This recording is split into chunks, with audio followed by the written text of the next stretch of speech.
Welcome to today's webinar. We want to talk about field service management for climate positivity today. My name is Matthias Lübko, and we've got three speakers for you today. I will have the pleasure to start the webinar and introduce you to the reason why it is important for us to create field service management software which contributes to climate positivity. I later hand over to Ingrid Smith, PhD geologist responsible for our research and climate projects. And we got Verena Wexler, our manager for customer success and support. As mentioned, I will start talking about climate change in general and what is climate positivity. Ingrid will then talk further about our research and the Olivine Project, which we are carrying out in Greece. And lastly, Verena will speak about how our customers benefit from our mission. We will have a Q&A session at the end, so feel free to submit your questions already now in the chat. We will collect them and we will then gather them answered. We will answer them all together at the end of the session. Fieldcode is the #1 FSM software to reach climate positivity. With our 20 years of experience, we know field service is a relevant contributor to CO2 emissions, and we want to change that. I hope in today's session it will become more clear why we want to do that, in fact, why we have to do that. And I'm sure every one of you is aware that our climate is changing, and this climate change has become more visible in recent years. So not only do we see more awareness in news and on social media, but we can experience the changes ourselves. In our daily lives, we notice there are more extreme weather situations, just as one example where you can see it. In order to talk about the main reasons for these changes, I want to provide a high-level explanation about carbon dioxide, which is a colorless gas. It occurs naturally in our atmosphere, in groundwater, in rivers, lakes, and seawater. It's emitted through respiration, so basically breathing, by humans and animals, and also in many industrial processes. It's a waste product in many processes and broadly emitted in the industry. Carbon dioxide is the most significant long-lived greenhouse gas in the Earth's atmosphere, and the increased presence of it leads to global warming. Just naturally, CO2 is produced through volcanoes or decomposition, and it makes about 95% of the overall CO2 in the atmosphere. But nature removes the CO2 at the same time through photosynthesis and through the oceans. For a long time, this natural carbon cycle balanced out itself until the industrial revolution started. Meanwhile, we are adding more than 40 gigatons per year to the Earth's atmosphere, which can no longer be absorbed by nature. This graph shows the CO2 concentration in comparison to the global temperature over the past 150 years. The green and the red bars display the global temperature, and the black line visualizes the CO2 concentration. It is evident from just looking at that chart that the temperature rises as carbon dioxide concentration increases. And this temperature increase is a problem for various reasons I will go into a little bit later. But what is clear is that we all need to put effort into the reduction of CO2 in our atmosphere. And even this year, 2020, shows a 5% reduction of the world emissions of CO2. This is only a temporary effect, and we are still emitting much more than nature can absorb. This year, during the pandemic, we see a huge decline in transportation and a couple of other sectors. But however, already in 2021 and the following years, we will see these numbers rising back to what it was and for sure increasing further. So in order to handle climate crisis, we need significant change. And it is not enough to simply reduce CO2 emissions, but we need to find ways to actively remove CO2 from the atmosphere in order to reduce the overall concentration. In Fieldcode, we contribute to CO2 reduction with our own actions, and we will talk about them in the next chapters. But I like to show you as an example a mid-size field service company from the IT sector and how we turn FSM into a CO2 negative process for them. This customer services 36,700 events per year. An event equals one on-site intervention. An engineer is going out to the customer location by car, with a truck, with a transport vehicle, whatever. But this equals about 440 tons of CO2 per annum. Fieldcode then overcompensates the emissions by 10%, which means we take 484 tons out of the atmosphere on behalf of our customer. Just to give you an idea about size, this equals about 22,000 trees or 194 acres of forest. That way, we support our customer to achieve their climate goals. As mentioned before, we take direct actions in achieving climate positivity. We do it ourselves. We don't want to simply give money somewhere and hope they are doing the right things with it. That is why I'm going to show you what are actually the projects we're working on. And I said it multiple times, but maybe it's good to have a common understanding about climate positivity and what it actually means. It means our activities go beyond achieving zero net emissions and actually create environmental benefits. One could ask, why does it even matter to be climate positive? I believe part of the answer is already what I gave before, but there is a globally recognized goal which has been set out in the Paris Agreement. Limit the temperature increase to 1.5 degrees Celsius above pre-industrial levels. If we exceed the 1.5 degree, this will have consequences for food and water security, for infrastructure, ecosystems, health, and ultimately bear the risk of global conflicts. We will see even more extreme weather like heat waves and floods. And the higher the temperature, the greater the risk those climate change impacts will be serious and damaging. And just as a recap, carbon dioxide is the most significant long-lived greenhouse gas in the atmosphere. The level of concentration in the atmosphere increased by 43% since the Industrial Revolution started.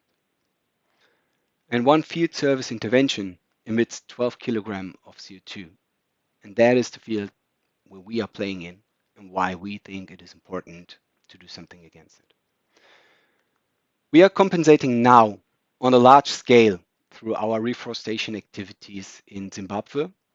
Tree planting is a quick and immediate action which takes quickly CO2 out of the air.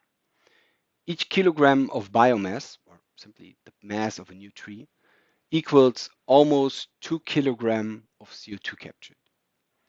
In addition, this project we are carrying out helps local communities. But the truth is, this is a temporary measure for 100 or 200 years. Trees burn down, trees eventually die, and they will release the stored carbon dioxide again. So our second effort is focused on a long-term solution. Nature absorbs CO2 also through minerals. One of the most effective minerals is olivine. And we are performing research on a technology which is called enhanced weathering, which we will scale up in order to drastically remove CO2. We do this with our own team, our own resources, and I'd like to hand it over now to my colleague Ingrid, who will talk in more detail about Olivine and our project. Thank you very much, Matthias, and a warm welcome to all of you. My name is Ingrid Smet, and I'm a geologist hired by Fieldcode, and we're working from Athens, currently, of course, at the home office and not so much at our building. I'm thinking that some of you might actually be wondering why a software company is hiring a scientist to fight climate change. Personally, I had the same question when I first read the description of my current job. However, in the meantime, I have understand that my company is very committed to climate positivity, and I'm excited that today I have this opportunity to explain to you the way that rocks can take CO2 from the atmosphere and how we will implement this in our Olivine project. So in geology, weathering is defined as the breakdown of rocks and the dissolutions of minerals on the surface of the Earth. It basically means that rock weathering is responsible for turning all the rocks and the stones eventually into the soil in which we are growing our food. There are basically or broadly two different types of rock weathering. There is physical rock weathering and chemical rock weathering. Physical weathering is the breakdown of rocks into smaller particles. I show you a photograph here from Hawaii. In the background, you see these dark, black almost cliffs. They are made up of volcanic rocks. And in the zoom in, you see that this volcanic rock is actually having some of these large crystals of a green mineral. This green mineral is the olivine that we're talking about. Now, the physical weathering is the forces of the waves and of the wind, and they will eventually break down the cliffs and turn them in this coarse size sand that is making up the green beach below. Besides the physical breakdown, the minerals themselves will also react with water and with CO2, and this way they will dissolve chemically. A widely known effect of chemical weathering is seen when the emission from our cars has the carbon dioxide mixing with the clouds, and eventually this makes acid rain. The acid rain is then decomposing or attacking and breaking down marble statues and limestone statues in the cities. Generally, there are many sites and landscapes all over the world that are famous, but they are the results of rocks being sculpted through weathering over a prolonged period of time. If you give it millions of years, rock weathering will take down the entire Himalaya. And throughout the history of our Earth, rock weathering was the one process responsible for taking most of the carbon dioxide that is emitted also by volcanoes from the atmosphere. Through the rock weathering, the CO2 is combining with water, and it is changed into a mineral component that through the rivers eventually reaches the ocean. In the ocean, these mineral components are taken up by organisms, for example, shells, and eventually they become limestone or chalk, like the White Cliffs in Dover. Now, this very basic natural process where one rock is taking the CO2 from the atmosphere and through reaction with water eventually turning it into a new rock is the most stable and permanent way for carbon dioxide removal and storage. It is also rock weathering that has been responsible for keeping the long-term climate of our Earth stable. However, at this point in time, we are currently emitting so much CO2 on an annual basis through human activity that the natural process can no longer compensate for this. It is estimated that about 0.3 gigaton of carbon dioxide is annually drawn from the atmosphere through the natural process. However, human activity is emitting more than 130 times this amount into the atmosphere. So basically, if we want to use this natural process, we will have to enhance it. We will have to scale it up and apply it on a large area. Enhanced weathering, as it's called, can be done by choosing, first of all, a rock that is very reactive with CO2. Olivine is one of these minerals. We can also improve the speed by doing the physical weathering ourselves. If we grind down the olivine rock into smaller grains, then there is already a much larger surface area and potential contact of the olivine with the air and the CO2 in there. It is important that we put this olivine, this fine-grained olivine, in conditions where there is plenty of water, and it's also shown that higher temperatures are speeding up this chemical reaction. Now, if we want to practically apply this enhanced weathering, we can do it in two different environments. We can either do it as coastal enhanced weathering, This means that we are thinking of putting large amounts of, for example, olivine on a beach in a warm climate.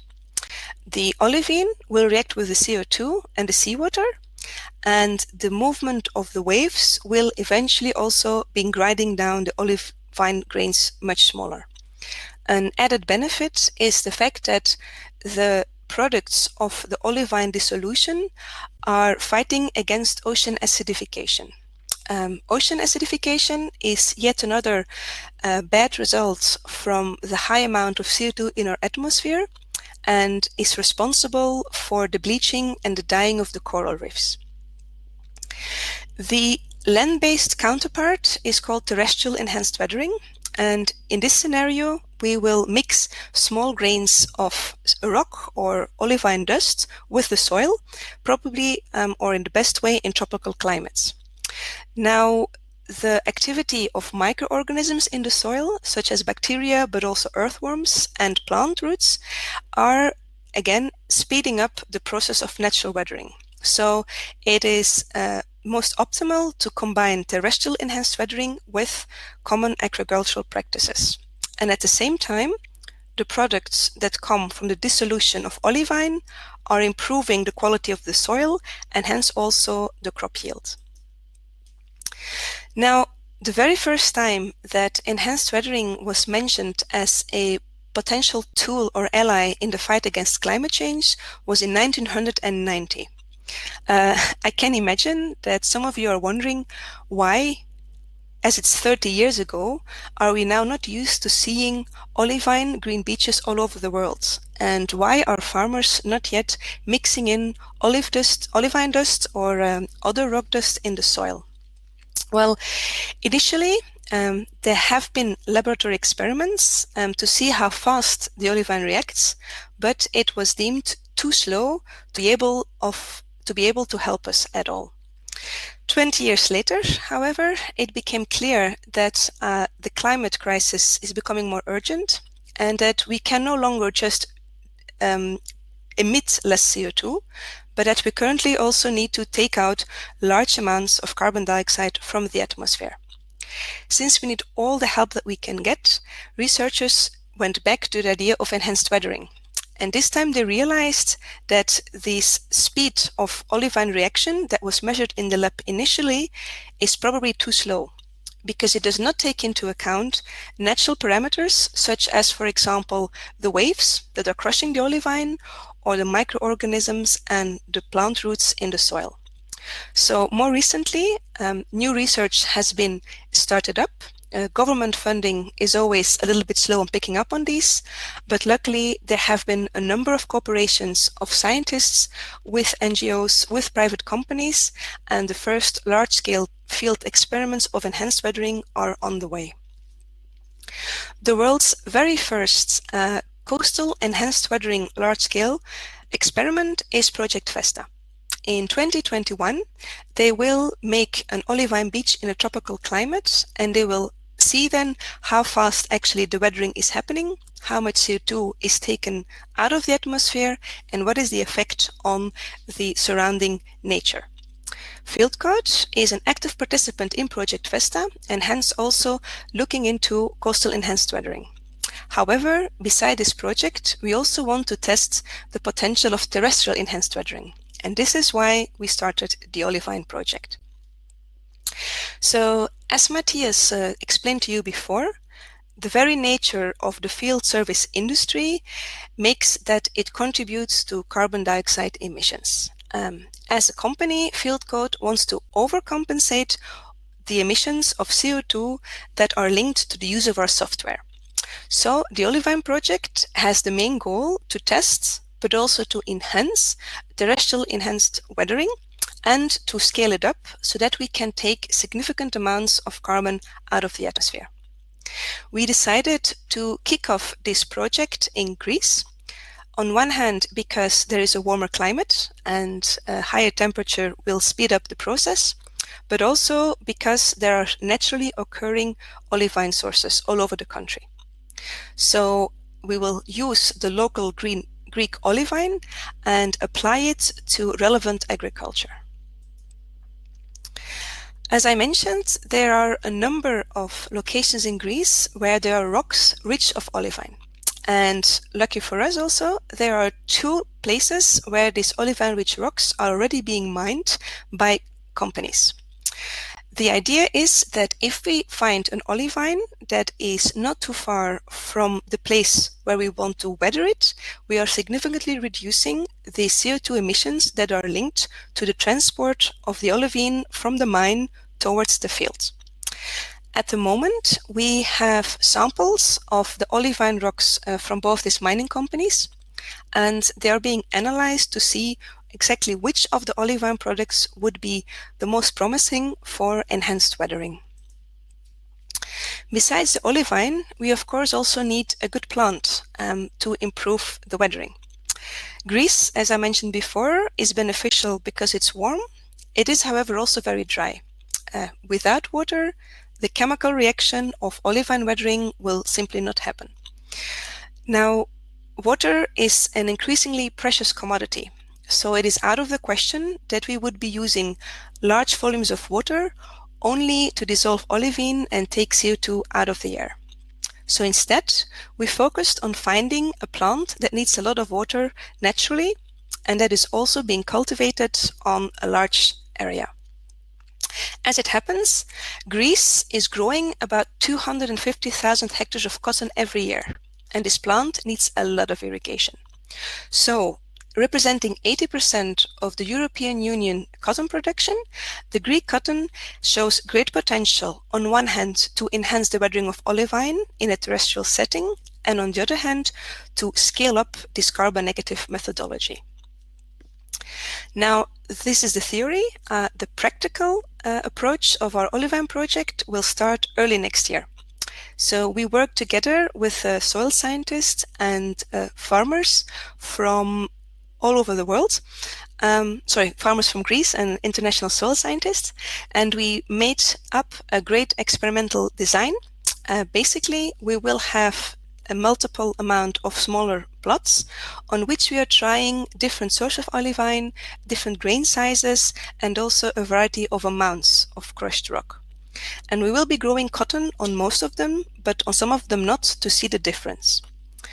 From the moment that we will actually be mixing the olivine in the soil, we will start to take soil samples and also water samples and do this on a weekly and later monthly basis. This means that about this time next year, after the cotton is being harvested, I will be having a lot of fun with a huge database with all the results of different parameters that we checked, all linked to the dissolution of olivine. Now, based on this data, we will be able to see, on one hand, how much olivine has been dissolved, has weathered through this one cotton season. And of course, this is a measure for the amount of carbon dioxide that we took out of the atmosphere. The layout of our experiment also allows us to see which olivine was the best product and which grain size will improve the weathering speed as well. Additionally, we will have an idea about what is the effect of the olivine dissolution on the soil and on the growth of the cotton. With this information, we will be able to see which further tests and experiments can be carried out in 2022. But we will also use this data to decide what is already the best process to do terrestrial enhanced weathering, and we will scale it up in 2022 and do this on a larger area, so that we will increasingly be taking more CO2 out of the atmosphere. Exactly how the amount of carbon dioxide that we take out of the atmosphere through the Olivine project is linked with the Fieldcode software and how it affects you as our potential customers will now be further explained by my colleague Verena.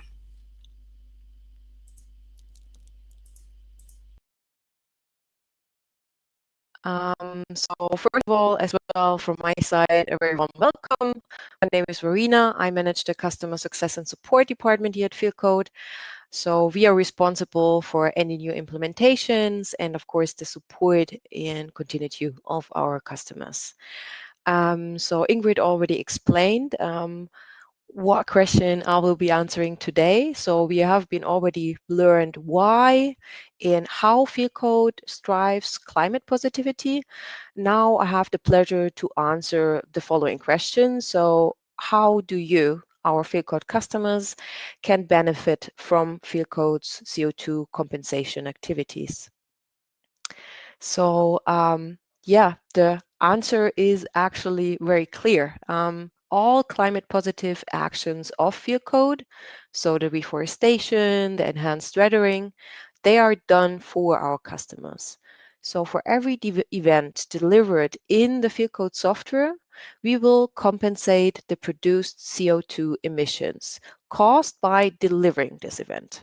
So every event handled within our software, every event handled within Fieldcode will be a CO2 negative event then at the end. And all this is not really an option within our software. It's not like you can take a checkbox to opt in for the CO2 compensation. This is really the core of our product. The CO2 offset is always included, and each intervention handled within Fieldcode will be a CO2 negative event. All right.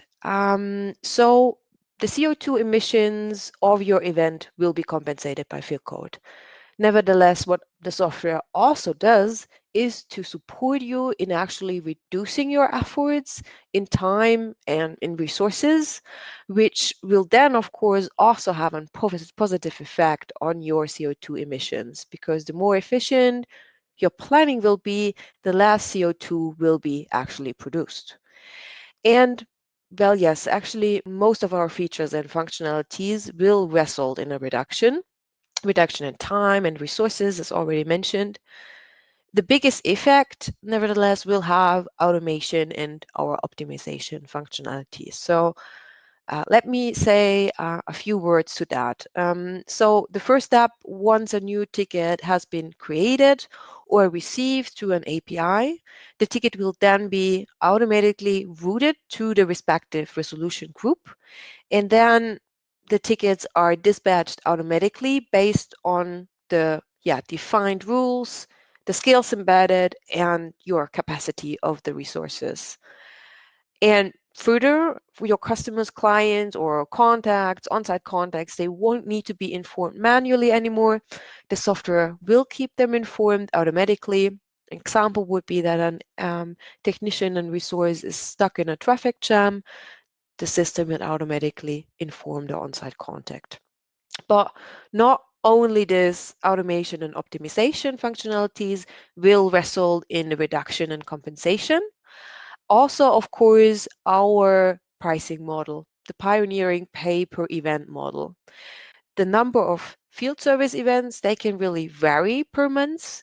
In other software as a service providers do offer a pricing model where then a monthly cost is associated because the pricing is associated with the user. With Fieldcode, you only get charged per event. You don't have any subscription commitments. And with that, with the event-based pricing, you can reduce your cost. And then, of course, all saved efforts in time, resources, money, they will be directly result in a decreased carbon footprint of your company. And of course, also per actual event. So in addition, as already mentioned, we will overcompensate this CO2 produced by each event. And how we achieve this has already been outlined now by Matthias and Ingrid. And what I will show you is how we display this. And yeah, let's have a look. I will show you how the software will reflect the reduction and the compensation in your daily planning with the optimization process. So we have a company here, which is called Penguin Limited. Some of you who participated in the last webinar might already know this company because we were configuring the account for Penguin Limited. They're providing refrigerators to supermarkets, and they need to organize the on-site repair in case the refrigerators break down. So you can see that the amount of the repair jobs, they have been already automatically routed to the correct dispatch group in the UK. And now we will start the optimization process. We'll select the respective day we want to optimize and automatically dispatch our tickets. And now needed skills for the jobs, as well as their timeline constraints, such as the latest service delivery time, the predefined appointments, they will be validated against the availability and the type of resources. Now the optimizer will calculate the best assignments to create the most efficient routes. So not only the best quality resource will be assigned, but also the most efficient assignment based on the addresses. And this magic really doesn't take longer than 60 seconds because our optimizer always runs in the background. So you can click the button, get your result, and then accept it. And for this 15 tickets of Penguin Limited, we have planned them for tomorrow now. And Fieldcode has optimized the efforts and time as well as the routes.